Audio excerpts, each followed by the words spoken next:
C'est bon? Impeccable. OK. Donc, ce que je disais, je venais de commencer, pour ceux qui sont arrivés entre-temps. Donc, il y a une différence énorme entre le software et l'IA. Le software, c'est fait de code, l'IA, c'est fait de code et de données.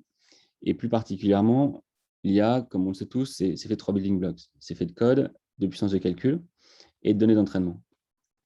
Le code, même si ça semble être une partie compliquée, en pratique, quand on veut traiter un use case, c'est plutôt simple. Pourquoi? Parce qu'on a énormément d'open source, d'implémentation des dernières publications de Facebook, de Google, d'académiques, et donc d'implémentation qu'on trouve avec TensorFlow, avec PyTorch, qu'on trouve sur GitHub ou dans des librairies standards. Et donc, en général, ce n'est pas là qu'est la complexité. La deuxième chose, c'est qu'on a besoin de puissance de calcul. Et maintenant, avec la révolution du cloud, avec la révolution du GPU, ce n'est plus vraiment un problème. Et puis, la troisième chose dont on a besoin quand on veut faire des modèles, c'est ces données d'entraînement. Et là, on pourrait dire que c'est pareil, parce qu'on a énormément de données dans toutes nos organisations, dans toutes nos équipes. Mais comme vous savez, ce qui marche aujourd'hui en ML, c'est l'apprentissage plutôt supervisé. Et donc, pour ça, on a besoin d'exemples. Et généralement, la donnée qu'on a dans nos organisations, elle n'est pas structurée sous la forme d'exemples. Donc, généralement, on a la donnée brute. Donc, on a par exemple des images, mais on n'a pas la sortie attendue. Donc, des bounding box autour, par exemple, des visages. Et donc, ce qu'on doit faire, c'est passer par un processus d'annotation qui consiste à faire ce qu'on faisait il y a quelques années sur Facebook, quand on taguait nos amis. Donc, on traçait des rectangles autour de leur visage. Et ce faisant, on construisait une énorme base de données, enfin, un énorme dataset d'entraînement pour Facebook. Et donc, aujourd'hui, la première étape qu'on adresse, et l'étape généralement la plus compliquée, quand on traite un use case de machine learning, c'est cette étape d'annotation. Et c'est vraiment ce qui aujourd'hui fait ou défait un projet d'IA. Donc ça, c'est un exemple, c'est quelques chiffres sur un exemple récent qu'on a fait avec un client dans lequel il devait détecter des patterns anormaux dans des cellules. Donc, d'un côté, il y avait une personne qui travaillait sur la partie modèle, donc une seule personne, et ça lui a pris de l'ordre de quelques jours pour récupérer quelques modèles, les benchmarker entre eux, les fine-tuner. Et l'impact de son travail était de l'ordre du % en termes de performance. À côté de ça, on a mis en place une équipe d'annotateurs. Donc, c'était des experts, pareil, donc des radiologues. Et donc là, la quantité de travail était beaucoup plus importante. Donc, c'était de l'ordre de 12 mois hommes. Et l'impact de leur travail sur la performance du modèle, c'est de l'ordre de 10%. Et donc, ce que ça veut dire, c'est vraiment qu'aujourd'hui, c'est la donnée, la gestion de la donnée d'apprentissage qui a de l'impact, qui a énormément d'impact sur les projets d'IA. Et donc, c'est pour ça que nous, on a créé Kili. Pourquoi? Parce qu'on pense que la donnée d'apprentissage, c'est vraiment le nouveau code du software. Le software a de plus en plus tendance à devenir des modèles de machine learning. Et la donnée d'apprentissage, c'est vraiment ce qui code la performance et le comportement du modèle. Et donc, Kili, si vous voulez, c'est l'IDE de vos données d'apprentissage. C'est ce qui vous permet de créer et de gérer la donnée d'apprentissage de la même manière que VS Code vous permet d'écrire du code et puis de collaborer autour de ce code. Alors, ce que je vous propose aujourd'hui, très rapidement, c'est de passer en revue 3 challenges qui existent autour de la gestion de cette donnée d'entraînement et de la façon dont on la traite. D'une manière générale, quand on veut créer un modèle, pour peu qu'on ait un dataset qui soit suffisamment propre, suffisamment divers, suffisamment grand, derrière, si on entraîne un réseau de neurones de taille suffisante, on est à peu près garanti d'avoir des bonnes performances. Et donc, ce que je vous propose aujourd'hui, c'est de voir comment on fait pour gérer la qualité, la diversité et la taille d'un dataset à l'échelle. Donc, la première chose, c'est la gestion de la qualité. Alors, dans tout ce qui suit, je vais prendre un exemple un peu trivial de machine learning qui consisterait à détecter des kitesurfers. Alors, pourquoi? Parce que j'aime bien le kitesurf. Donc, des kitesurfers sur des images. Donc, c'est un exemple théorique et caricatural, mais ce que je vais raconter fonctionne pour à peu près toutes les applications d'IA qu'on peut trouver dans nos organisations. Donc, ça peut être la classification de mails, de code NLP ou de l'amélioration d'outils conversationnels. Ça peut être de l'OCR, de l'OCR sur des tableaux. Ça peut être de la détection d'entités nommées dans des contrats. Ça peut être de la transcription de conversations, par exemple téléphoniques. Ça peut être de la détection d'outliers dans des séries temporelles. Ça peut être du tracking d'objets, de véhicules, par exemple, dans des vidéos. Ça peut être de la détection de zones d'intérêt, par exemple de masques sémantiques dans des images. Voilà. Mais donc revenons à mon exemple. Donc l'idée, c'est d'être capable de détecter sur des photos des kitesurfers. Et donc, pour adresser ce cas d'utilisation, ce que je vais faire, c'est que je vais aller donc au début capturer de la donnée, donc à la plage avec mon appareil photo et prendre des images. Et ensuite, je vais revenir à la maison et je vais demander à quelques amis de m'aider à annoter ces données. Et donc, voilà le type d'exemple, le type d'annotation que va pouvoir créer mon premier annotateur, le type d'annotation que va pouvoir créer le deuxième annotateur, et puis mon troisième annotateur, il va faire ce type d'annotation.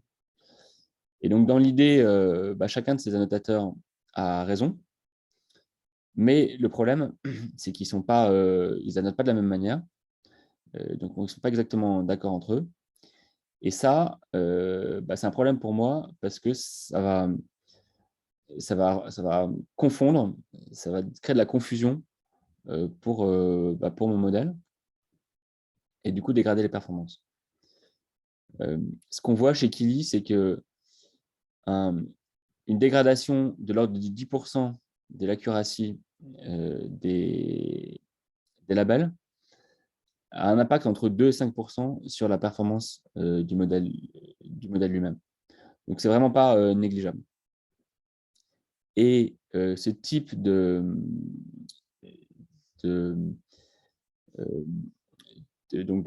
confusion peut être d'incohérence, peut être de différentes sortes. Ça peut être en termes de naming. Donc, c'est quoi un kitesurfer? Est-ce que c'est la personne ou est-ce que c'est la personne plus la voile? Ça peut être, par exemple, ça peut être en termes de position, la position de la bounding box, ou ça peut être en termes de taille de la bounding box. Est-ce qu'elle doit être collée aux frontières de l'objet ou pas? Et ainsi de suite. Alors, comment est-ce que je fais pour traiter ça? Donc, la première clé pour pouvoir améliorer ça, c'est d'utiliser ce qu'on appelle du consensus. Donc, le consensus, l'idée derrière, c'est de dire que plutôt que de faire en sorte qu'il y ait un annotateur par image, donc que chaque image ne soit notée qu'une seule fois, je vais demander à chaque annotateur d'annoter chaque image.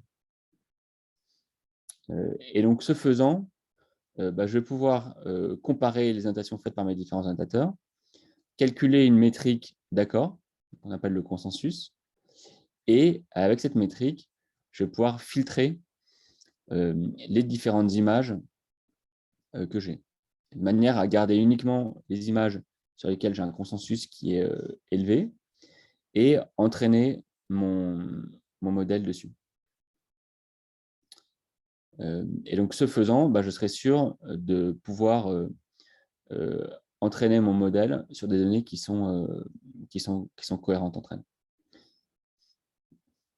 Alors certes, si on fait ça, on a un overhead, et donc l'annotation va coûter plus cher, parce que si on annote 100 images par 3 personnes, on va en fait avoir 300 labels créés, donc ça va coûter plus cher. Mais ce qu'on observe chez Kili, c'est que, et sur beaucoup sur un grand nombre un grand nombre d'applications, c'est que très souvent, il y a plus de valeur à annoter moins de données, mais avec du consensus, que davantage de données, mais sans consensus. Et donc, ce qu'on conseille généralement en début de projet, c'est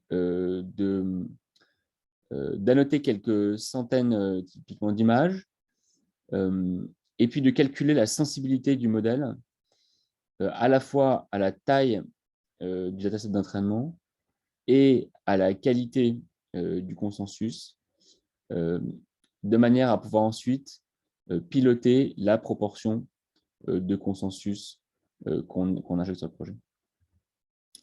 La deuxième clé pour garantir de la qualité, c'est d'utiliser des instructions. Alors, ça a l'air trivial, mais quand on annote, il faut que tous les annotateurs soient d'accord, soient alignés sur ce qu'est la bonne définition des concepts qu'on cherche à annoter.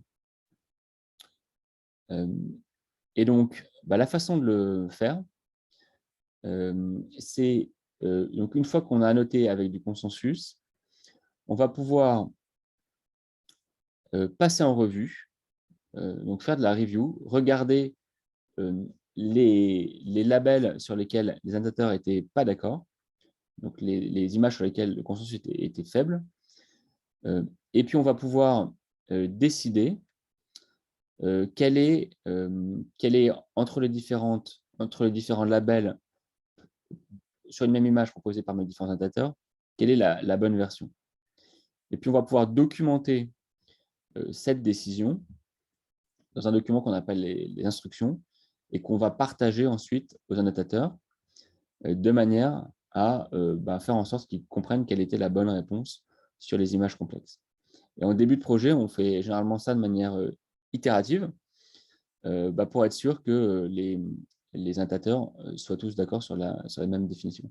Donc, on annote avec du consensus, on review les labels sur lesquels le consensus est faible, on documente les bonnes décisions et on les repartage avec les annotateurs. Alors, le deuxième challenge, c'est de pouvoir avoir un dataset qui soit suffisamment diversifié. Alors, pourquoi est-ce que c'est important? Parce que, si je reviens à mon exemple, pour bien détecter des kitesurfers, je vais devoir détecter des kitesurfers qui sont en gros plan, qui sont en petit plan, qui font des sauts, qui sont en contre-jour, qui disent bonjour, qui tombent dans l'eau, et même qui font du kitesurf la nuit. Et donc, ça veut dire quoi? Ça veut dire que je vais devoir, dans mon dataset, pour que mon modèle fonctionne bien sur tous ces scénarios, être sûr que mon dataset contient des exemples sur ce scénario-là et contient suffisamment d'exemples. Donc, que mon dataset soit bien balanced sur ces différents scénarios. Et donc ça veut dire quoi? Ça veut dire que je vais devoir passer de l'idée de le mieux, c'est le plus, c'est le mieux, à et donc d'un dataset monolithique sur lequel c'est la quantité qui compte, à un dataset sur lequel que je vais construire de manière fine comme un ensemble de scénarios à couvrir.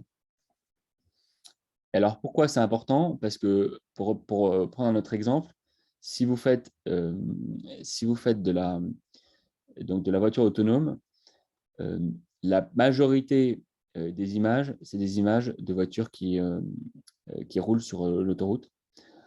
alors que ce qui compte, c'est toute la long tail des scénarios compliqués à traiter, donc, mais qu'on rencontre dans la vie courante, comme par exemple une chaise qui vole sur l'autoroute ou un camion qui réfléchit votre propre image. Alors, comment est-ce qu'on fait pour être sûr d'inclure, d'être sûr que mon dataset a suffisamment de diversité?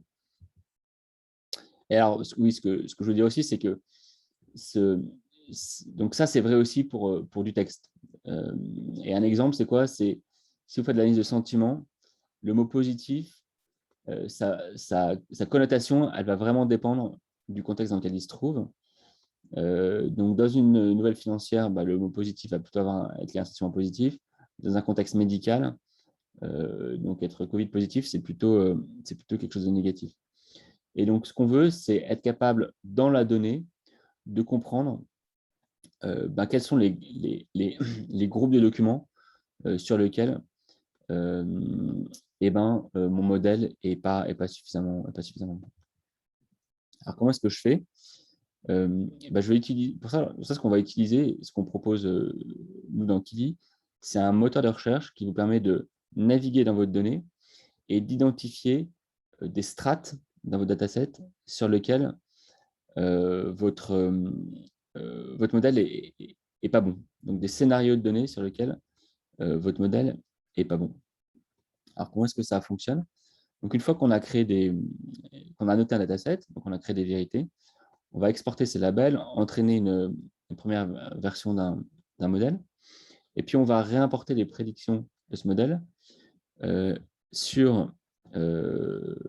l'application, de manière à pouvoir calculer une métrique de performance sur chacune des images ou chacun des documents. Et puis ensuite, ce qu'on va pouvoir faire, c'est filtrer ces documents par différentes caractéristiques. Donc, ça peut être des choses aussi simples que la taille des images, la précision ou la clarté des images, par exemple. Et puis, on va pouvoir visualiser la performance en fonction de ces différentes dimensions. Et par exemple, ici, voir que sur toutes les images sombres, mon modèle est pas bon. Et donc ensuite, je vais pouvoir zoomer dessus, me rendre compte que ce sont que des images prises à nuit. Et je vais pouvoir ensuite, à partir de là, sourcer donc la récupération d'images similaires que je vais annoter de manière à mieux couvrir ce cas d'utilisation. Et donc, quand on est face comme ça à une strate de données sur laquelle le modèle n'est pas bon, on peut généralement prendre deux types de décisions. Soit dire, en fait, c'est un scénario qui n'a pas à être couvert par mon dataset, parce qu'il n'a pas réellement d'intérêt pour mon cas d'application. Donc, par exemple, on peut se dire que ça n'a pas de sens de détecter des kitesurfers la nuit. Et à ce moment-là, je supprime simplement cette donnée de mon dataset. Ou alors, c'est un cas qui effectivement doit être mieux couvert. Et donc, je vais sourcer davantage de données, comme je disais avant. La deuxième chose, en termes de diversité, c'est que une fois qu'on a mis un modèle, qu'on a poussé un modèle en production, l'histoire n'est pas finie. Pourquoi? Parce que la donnée, elle change tout le temps, de la manière que la forme des logos a changé dans le passé et continue de changer. La forme des objets, par exemple, donc la forme des planches de kitesurf a changé. Autrefois, on n'avait pas de foil, donc on n'avait pas d'ailes, de petites ailes sur la planche. Maintenant, il y a beaucoup de gens qui font du kitesurf avec des foils, donc avec une petite aile comme ça qui vous permet de surélever, d'aller plus vite. Et donc ça fait que mon modèle, je vais pouvoir le maintenir une fois qu'il est en production, le mettre à jour. Et donc, de la même manière, on a besoin de pouvoir sourcer de la diversité de données une fois que le modèle est en production. Et donc, comment est-ce que ça marche? Une fois que le modèle est en production, ce qu'on fait généralement, c'est qu'on fait du sampling des prédictions. Donc, on garde une partie des prédictions qui sont faites par le modèle en production. On les recharge dans la plateforme d'annotation, dans Kili par exemple, et puis on les réannote de manière à pouvoir créer une vérité et pouvoir calculer une métrique de performance qui va évoluer au cours du temps. Et de cette manière-là, donc on garde un humain dans la boucle en production et on va pouvoir détecter un drift de concept. Et puis, dans ce cas-là, revenir à ce que je vous ai montré auparavant. Donc, en cas de dégradation de performance sur un scénario de données particulier, déclencher une nouvelle campagne d'annotation pour renforcer le modèle sur cette partie-là.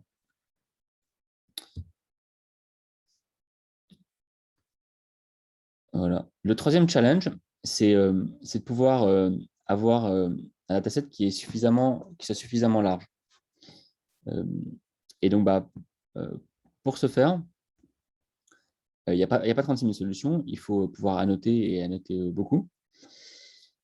Et de la même manière que un des grands facteurs de succès de l'industrie du software, c'est qu'on arrive à itérer vraiment très rapidement entre le développement de nouvelles fonctionnalités et son testing. Un des facteurs clés de succès d'un projet d'IA, c'est fait de pouvoir itérer rapidement entre la production d'une nouvelle version d'un modèle, donc généralement la production de nouvelles données d'entraînement, et son testing. Et donc, pour ça, la réponse qu'on apporte à ça chez Kili, c'est d'aider à automatiser chaque partie du workflow que je vous ai décrit précédemment, donc qui va de la création de la donnée d'apprentissage avec de la notation jusqu'à le filtrage et donc la sélection de la donnée manquante à réannoter. Et donc, pour ça, on propose, on embarque du machine learning dans l'outil pour automatiser certaines de ces parties. Et donc, par exemple, côté annotation, ce que vous pouvez voir ici, c'est que quand on veut annoter au pixel près un objet, ce qui prend plusieurs minutes quand on le fait à la main, donc plutôt que de le faire à main levée, ce qu'on propose, c'est une UX dans laquelle vous cliquez sur l'objet et il y a un contour qui est construit de manière automatique. Et donc ça, c'est des choses qui marchent extrêmement bien. Ça prend de l'ordre de la seconde et ça a une précision à plus de 95%. Et la deuxième chose qu'on propose, c'est à nos utilisateurs d'embarquer leur propre modèle pour pouvoir itérer plus vite. Et donc, ça peut se passer de trois manières. La première, c'est de connecter à l'API de Kili un modèle d'Active Learning de manière à pouvoir sélectionner de manière intelligente la meilleure donnée à annoter. La deuxième chose qu'il est possible de faire, c'est de connecter un modèle de pré-annotation, donc une première version, par exemple, d'un modèle, de manière à pouvoir présenter aux annotateurs des assets, donc des images ou des documents qui soient déjà pré-annotés. Et donc ça permet typiquement de gagner 10% à chaque itération. Et puis enfin, on peut aussi utiliser de l'apprentissage faiblement supervisé, donc qui consiste à pouvoir combiner entre elles différentes heuristiques de prénotation, de manière à, pareil, pouvoir proposer une première version des documents annotés aux annotateurs, et donc à gagner énormément de temps. Voilà, pour conclure, les messages que je voulais essayer de vous partager, donc le premier message, c'est que l'industrie, le monde académique, ces dernières années, s'est beaucoup concentré sur les modèles eux-mêmes. Les chercheurs, les académiques travaillaient sur des datasets fixés, essayer de construire les meilleurs modèles possibles. Et aujourd'hui, il y a un mouvement qui a été popularisé par Andrew Ng sous le nom de Data Centric AI, qui consiste à dire que en fait, pour les gens qui construisent des modèles dans la réalité, sur des vrais cas d'utilisation concrets, ce qu'on voit, c'est que la donnée, elle varie tout le temps. Et ce qui apporte vraiment de la valeur, c'est de faire de l'engineering autour de la donnée, donc travailler sur la composition de dataset plutôt que sur le modèle lui-même. La deuxième chose, c'est que quand on fait ça, ce qui est important, il y a quelque chose qui n'est pas à négliger, c'est de travailler c'est de prendre garde à la consistance des annotations, à la qualité de la donnée. Le troisième, c'est qu'il faut passer d'un concept où on travaillait sur des datasets monolithiques, qu'on prenait comme un tout, à des datasets d'apprentissage qu'on construit de manière itérative, comme une collection de scénarios que mon modèle doit couvrir, et donc de scénarios que j'empile petit à petit. Et puis la troisième chose, la dernière chose que je veux dire, c'est que pour ça, il y a toute une classe d'outils qui commence à émerger, qui en est un exemple. Et ce sont des outils qui seront probablement les IDE de demain. Donc, le code, le software, autrefois, c'était du code Python, JavaScript, C++, etc. L'IA est en train de manger, de la manière que le software mangeait le monde, l'IA est en train de manger le monde, manger l'industrie du software. Et le code de l'IA, le code du machine learning, c'est de la donnée. Et donc, il y a toute une classe d'outils qui émergent, et qui sont l'équivalent de VS Code, donc des IDE, mais pour la donnée, et voilà, et qu'il y en a. Si vous voulez plus d'informations, n'hésitez pas à me dropper un petit mail. Et puis, on a aussi monté un meet-up récemment sur ces sujets-là. Donc, n'hésitez pas à nous rejoindre également, si ça vous intéresse. Ok, je te remercie, Edouard, pour ce talk vraiment très, très intéressant. Alors, ce que je propose, parce qu'en fait, notre temps est limité, donc ce que je propose, c'est de passer directement au deuxième intervenant et ensuite, on va regrouper toutes vos questions. Voilà, d'accord? Donc, alors, dans ce cadre, Théo, je te donne la parole sans plus attendre. Ouais. C'est à toi, Théo, vas-y. Super, merci.